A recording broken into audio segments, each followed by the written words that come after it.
नमस्ते। आज के इस एक्सप्लेनर में हम एक बहुत ही लंबी और रोमांचक टाइम ट्रैवल पर निकलने वाले हैं। हमारे ग्रह के उस आग के गोले के रूप में जन्म लेने से लेकर उन अनसुलझे रहस्यों तक की बात करेंगे जो आज भी मानवता को हैरत में डाले हुए हैं। सोचिए जरा, 4.6 अरब साल पहले एक धड़कते हुए आग के गोले से लेकर 37 साल लेट लैंड करने वाले एक रहस्यमयी हवाई जहाज तक हमारा इतिहास कितने गहरे राज छिपाए हुए है। चलिए बिना किसी देरी के इस विशाल टाइमलाइन में गोता लगाते हैं और देखते हैं कि कैसे ये ब्रह्मांड एक अराजक और उबलते हुए आग के कुंड से लेकर मानव अस्तित्व के गहरे रहस्यों तक पहुंच गया। ये टाइमलाइन सच में हैरान कर देने वाली है। हम एक नवजात स्टार सिस्टम के जन्म से लेकर शुरुआती प्राइमेट्स के उदय तक की विशाल छलांगों को आज कवर करने वाले हैं। अब इस शुरुआत की सबसे दिलचस्प बात यह है कि हमारी दुनिया की उत्पत्ति कितनी हिंसक और ब्रह्मांडीय थी। लगभग 4.6 अरब साल पहले एक सुपरनोवा विस्फोट और थिया नाम के ग्रह से भयंकर टकराव हुआ।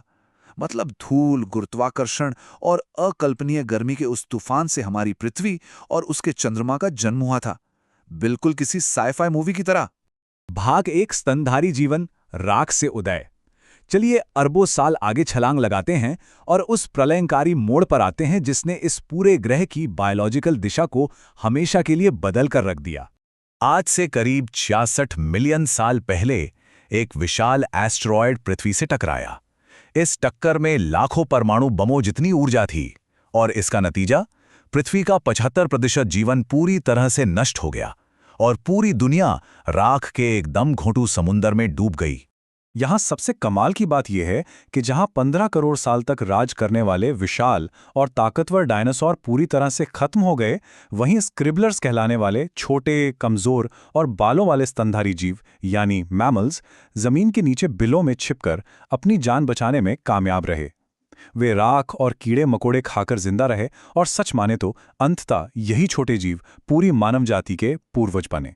भाग 2, मानवता का उदय, विकास की सीढ़ी। जैसे जैसे पृथ्वी की आग शांत हुई और हरे भरे जंगल वापस लौटे, प्रलय से बचे उन छोटे स्तनधारी जीवों का लाखों वर्षों में तेजी से विकास हुआ।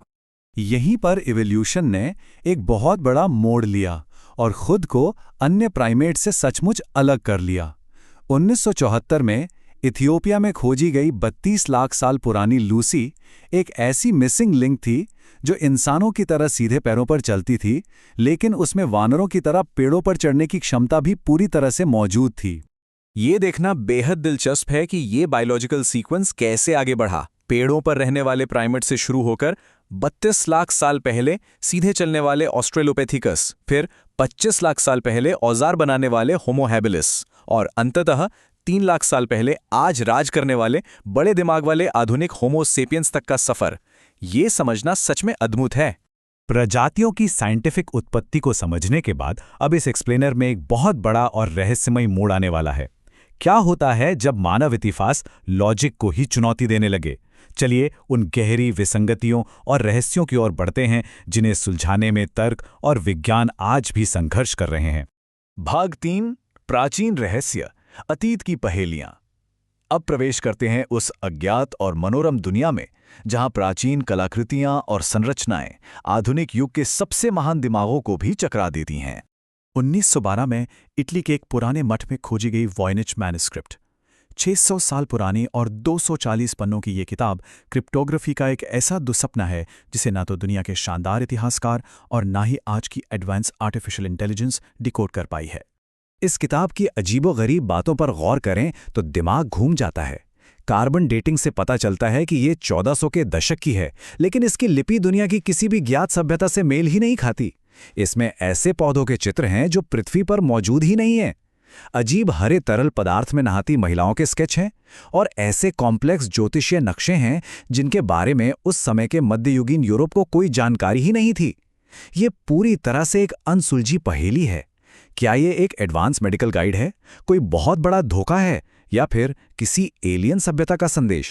खैर, इस चक्रा देने वाली किताब से निकलकर अब हम मिस्र के विशाल रेगिस्तान की ओर मुड़ते हैं, जहां खड़ी है खूफू के महान पिरामिड की इमारत। 4,500 साल पुरानी ये संरचना इतनी इम्पॉसिबल प्रिसिजन के साथ बनी है कि आज भी इसके अंदर विशाल सील्ड बंद रहस्य छिपे हुए हैं। 2017 की स्कैन पिरामिड्स डिस्कवरी के बारे में बात करते हैं। आधुनिक कॉस्मिक रे म्यूऑन रेडियोग्राफी तकनीक ने जो खुलासा किया वो सच में हैरान करने वाला है। बिना किसी फिजिकल खुदाई के पिरामिड के अंदर एक विशाल और अछूते गुप्त कक्ष का पता चला है। और मजे की बात देखिए, ये खाली जगह एक कमर्शियल हवाई जहाज जितनी बड़ी है। इसका असली उद्देश्य क्या है? क्या इसमें प्राचीन तकनीक छिपी है या कोई शाही खजाना? ये आज भी एक बहुत बड़ा रहस्य बना हुआ है। भाग 4, फ्लाइट 914 का रहस्य। क्या समय में कोई दरार थी? अंत में हमारा ये सफर प्राचीन पत्थरों के खंडरों से निकलकर एक मॉडर्न एविएशन मिस्ट्री की ओर छलांग लगाता है। एक ऐसा रहस्य जिसने पूरी दुनिया का ध्यान खींचा। 37 साल, ये चौंका देने वाली संख्या उस सटीक समय को दर्शाती है जितने समय तक एक कमर्शियल एयरलाइनर के आसमान में गायब रहने और फिर चमत्कारिक ढंग से वापस प्रकट होने का दावा किया गया था।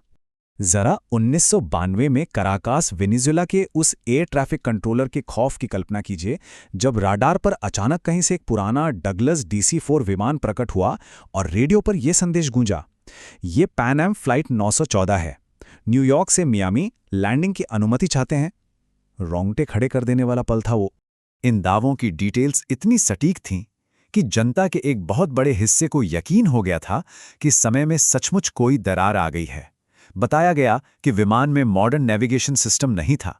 भ्रमित यात्री 1950 के दशक के कपड़े पहने हुए थे, उनके टिकट कागज पर हाथ से लिखे हुए थे और सबसे बड़ी बात, यात्रियों की उम्र एक दिन भी नहीं बढ़ी थी।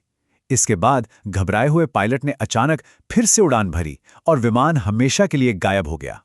तो यहाँ सबसे महत्वपूर्ण बात यह है कि भले ही ये कहानी बेहद रोमांचक और सस्पेंस से भरी थी, लेकिन जब आधुनिक जांच हुई तो इस पूरी घटना की असलियत सामने आ गई। सच तो ये था कि पैन एम ने कभी ऐसी कोई फ्लाइट ऑपरेट ही नहीं की थी।